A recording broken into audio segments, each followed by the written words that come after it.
پاکستان اس وقت ایک بہت ہی نازک کہنا چاہیے کہ ایک دوراہے پر کھڑا ہے۔ ایک طرف تو بین الاقوامی دباؤ اور سرحدوں پر کشیدگی جیسے مسائل ہیں، تو دوسری طرف ملک کے اندر عوام کمر توڑ مہنگائی کی چکی میں پس رہے ہیں۔ آئیے ذرا سمجھتے ہیں کہ یہ چیلنجز آخر ہیں کیا اور یہ کس طرح ایک دوسرے سے جڑے ہوئے ہیں۔ ظاہر ہے ملک کا مستقبل اسی بات پر منحصر ہے کہ ان پیچیدہ مسائل کو کیسے حل کیا جاتا ہے۔ تو سوال یہی اٹھتا ہے، آخر وہ کون سے چیلنجز ہیں جن کا پاکستان کو آج سامنا ہے؟ چلے سب سے پہلے باہر کی طرف دیکھتے ہیں، یعنی بیرونی محاذ پر۔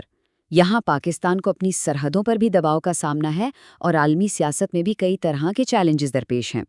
اب دیکھیں، افغانستان کے ساتھ جو سرحد ہے وہاں حال ہی میں کچھ جھڑپیں ہوئی ہیں، جس کی وجہ سے صورتحال کافی کشیدہ ہے۔ تو حکومت کی کوشش یہی ہے کہ اس مسئلے کو ڈپلومیسی کے ذریعے یعنی سفارتی سطح پر حل کیا جائے تاکہ خطے میں کوئی بڑا مسئلہ کھڑا نہ ہو۔ اچھا، یہ تو ہوئی سرحد کی بات، لیکن اس کے علاوہ بھی پاکستان عالمی سطح پر کافی ایکٹیو ہے، چاہے وہ مشرق وسطیٰ میں اپنا کردار نبھانا ہو یا پھر دنیا بھر میں امن کی کوششوں میں حصہ لینا ہو۔ مقصد ایک ہی ہے، عالمی سیاست میں اپنی پوزیشن کو ایک ذمہ دار ملک کے طور پر مضبوط کرنا۔ تو یہ تو ہو گئے بیرونی معاملات۔ اب ذرا ملک کے اندر جھانکتے ہیں، جہاں معاشی دباؤ نے سچ پوچھیں تو ہر ایک کی زندگی کو بری طرح متاثر کیا ہوا ہے۔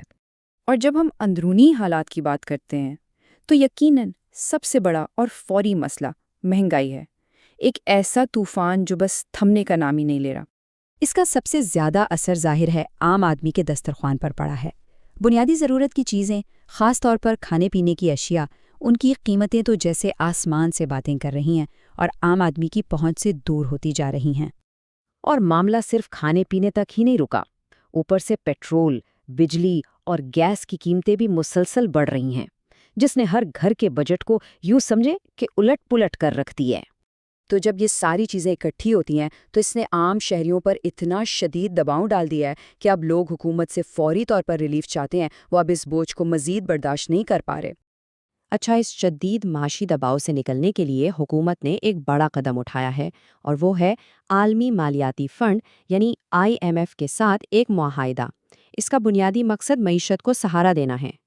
لیکن یہ اتنا سیدھا معاملہ نہیں ہے، یہاں ایک بہت ہی مشکل بیلنس بنانا پڑتا ہے۔ دیکھیں، ایک طرف تو یہ معاہدہ معیشت کو ڈوبنے سے بچاتا ہے، اسے سہارا دیتا ہے، لیکن دوسری طرف اس کی شرائط اتنی سخت ہوتی ہیں کہ عوام پر مزید ٹیکس لگتے ہیں اور مہنگائی کا بوجھ بھی بڑھ جاتا ہے۔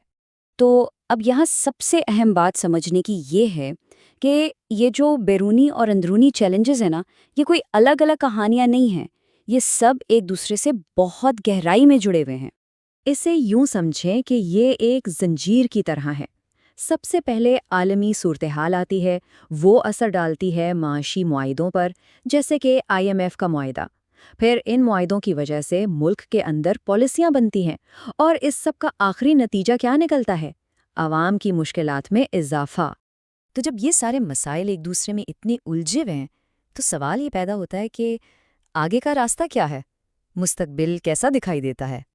دیکھیں، ان تمام چیلنجز کا لب لباب یہی ہے کہ آگے بڑھنے کے لیے بہت زیادہ سمجھداری اور ایک بہترین حکمت عملی کی ضرورت ہے۔ ملک کی قیادت کو بہت سوچ سمجھ کر بہت محتاط فیصلے کرنے ہوں گے۔ تو آخر میں ہم اسی ایک بڑے سوال پر آ کر رک جاتے ہیں کہ پاکستان اپنی عالمی ذمہ داریوں اور اپنے عوام کی بنیادی ضروریات کے درمیان یہ نازک توازن آخر قائم کرے گا کیسے؟ کیونکہ اسی سوال کا جواب ملک کا مستقبل طے کرے گا۔